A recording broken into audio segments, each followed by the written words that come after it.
Calico fans, this is H.H. Sherman from Sigma Comics, coming to you from the greatest city in the world. It's New York City. It's Gotham.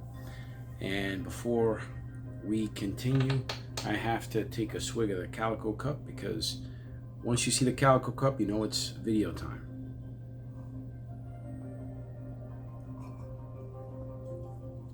I lied. 2 swigs. Race and gender swapping in comics. That's what we're talking about. Hit the like button, hit the subscribe button, because we need your support. And the more subscribers we have, the more we're able to grow the audience and the more we're able to put out these videos.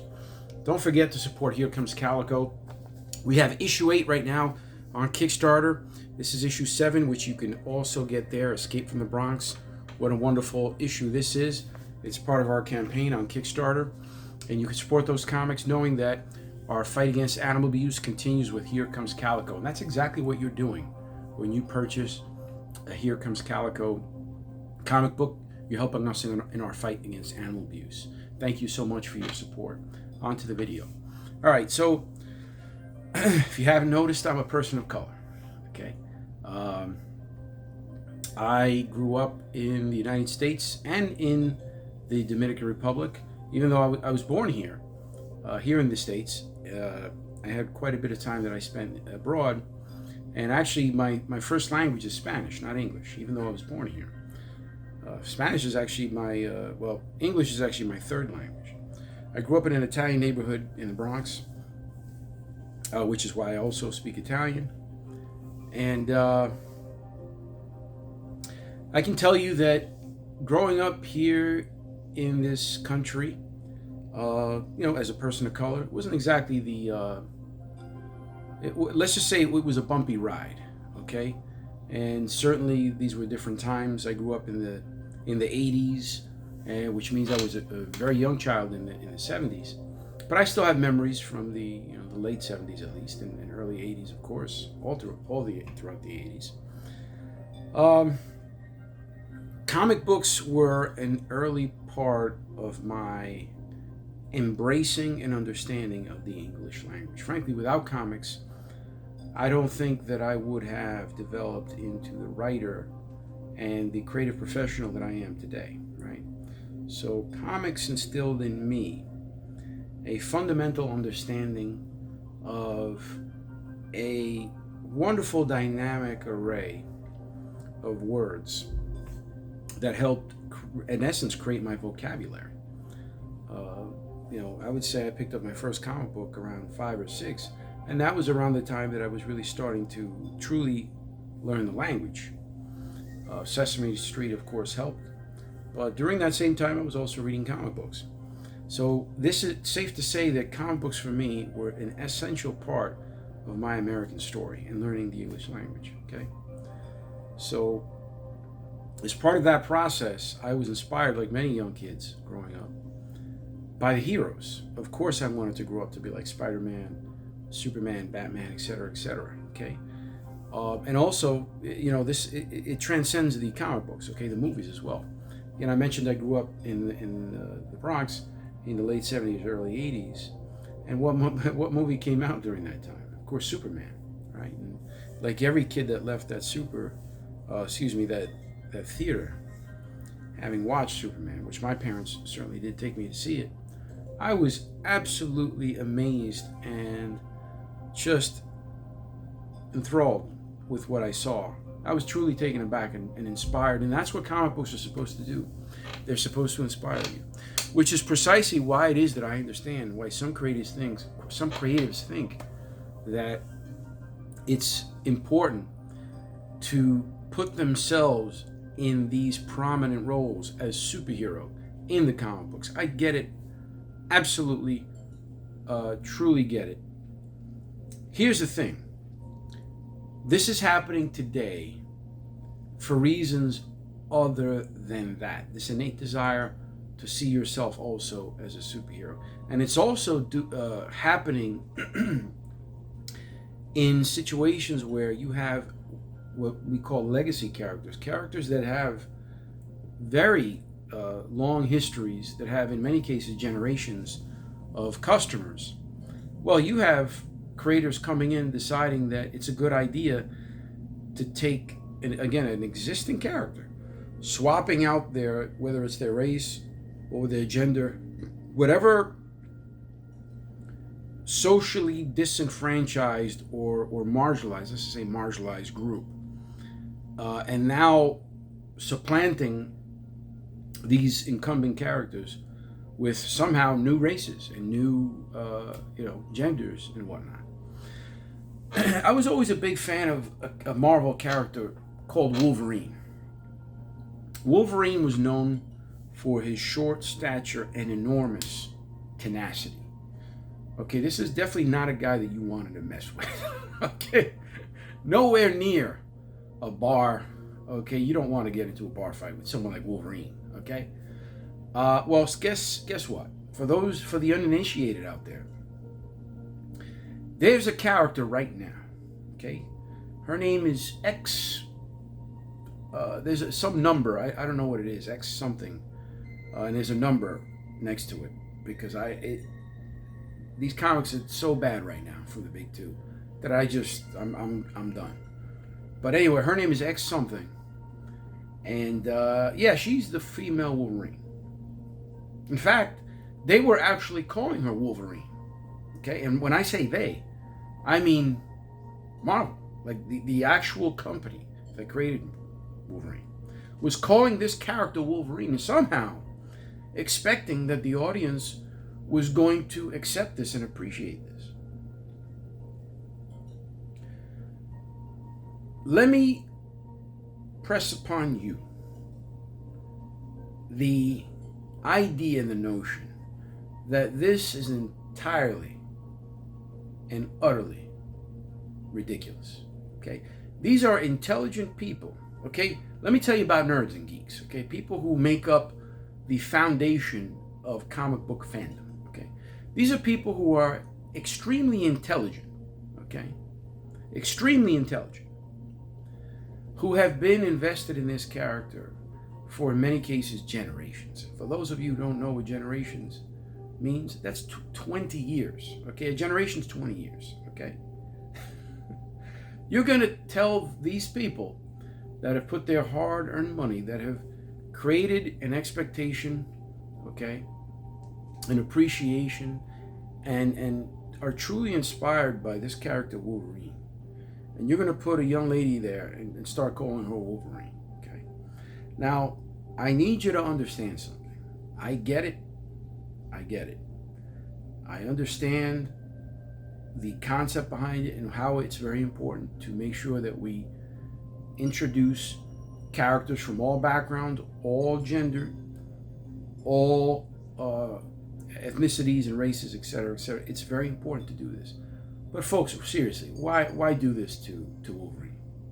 Okay, this is an established character with an enormous track record, history, and audience. To do such a thing is, I mentioned this before in a previous video, creative malpractice. Do this to a brand new character. Introduce a brand new character. Okay, some of you might be saying, well, it is a brand new character. Well, not when you're calling a Wolverine and she's wearing the same costume. Okay, it's not the same character. New name, new concept, etc., etc. Put her out. Do not put her in the main Wolverine book, for Christ's sake. Don't do that. And see, that's the issue. That's the error. Because at that point, you're forcing that audience, the fan base of Wolverine that reads Wolverine, to automatically accept this new character. It's akin to taking a box of Lucky Charms. Okay, you got people who have the expectation of what Lucky Charms is going to be. You take you are whoever it is that makes Lucky Charms. I don't know if it's Post, General Mills, whoever the manufacturers.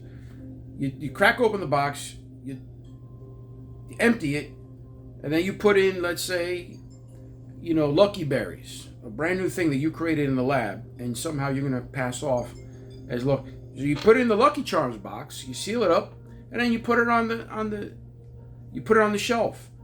Okay, and you expect the people who eat Lucky Charms to somehow immediately accept without question and start eating Lucky Berries. Are you out of your mind? Seriously. You have to be out of your mind. You have to. Is there anyone with any degree of intelligence working at these companies, Marvel and DC? How do you do something like this? How was this allowed to happen?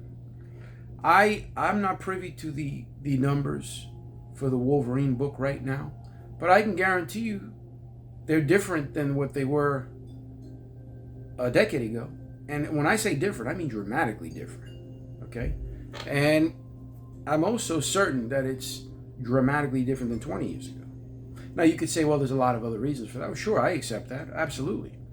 But when the actual product, okay, the actual product that you're eating, that you're ingesting, that you're putting in your mouth, I'm speaking figuratively, of course, that you're ingesting, that you're digesting, okay, the content that you're digesting is a different product.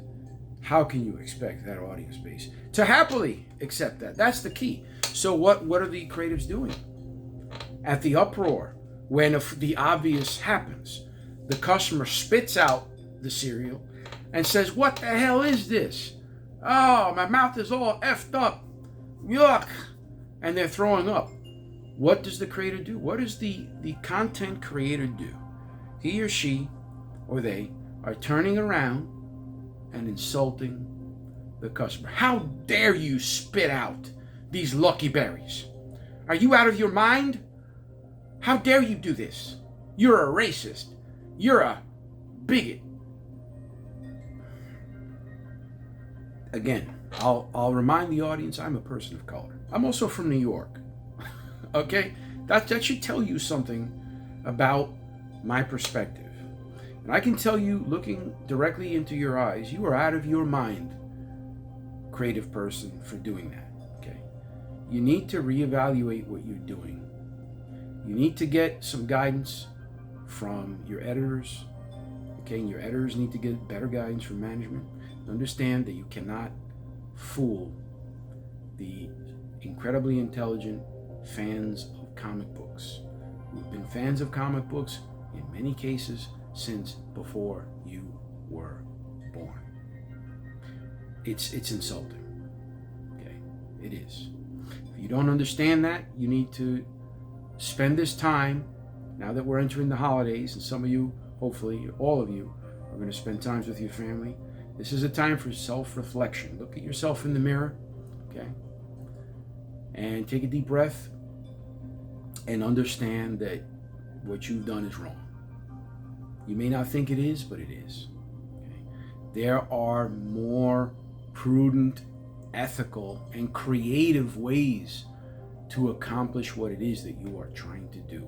Okay, brothers and sisters, okay? I don't speak to you in an antagonistic way, okay? And if you're receiving it that way, do not receive it that way. You're wrong. You're just wrong. That's what you need to understand, okay? Unfortunately, we live in a time now where people, it's more popular. The thing to do is to attack each other. This is not an attack. Please do not misunderstand creative person that's on the other end of this video. This is not to attack you. This is to simply help you understand in one of many thousands of ways that have already been imparted to you over the internet that you're wrong on this, okay? Take this time to take the pencil out to the page and craft new characters. Wonderfully brilliant characters with dimension, with texture, with grit. Because you know what? When you put your heart and soul into something that you created that can represent people of different backgrounds, whether they be gender, ethnicities, etc., that's going to be way better than taking an existing character that already has history, that already has an audience, and doing what it is that you're trying to do, okay? Bless you for doing what you're trying to do, but do not do it with these characters, because these characters are already living, breathing things that are supported by many people all around the world. That's the information that you need to take away from this. You're not being attacked. You're doing something wrong. Okay? Stop doing wrong. Do good. Okay? Do right and good. With that, I want to remind the audience that we have Here Comes Calico issue 8 on Kickstarter right now. And for the uninitiated, Hector Gill is the Calico, the ultimate defender of animals. He gets intel on people who abuse and kill animals, and he goes after those a-holes with extreme justice. Okay, that's a new creator, a new creation. I'm the creator. Okay, and I've done so following the ethic that I just communicated to the audience. Okay, brand new character. He is a diverse character. All right, he is based here in New York City, and he's doing good. He's going after these a-holes who abuse animals. Now I want you to do some good. Hit that like button, hit the subscribe button, and remember what we're here for. Okay? Fight animal abuse. Keep on fighting.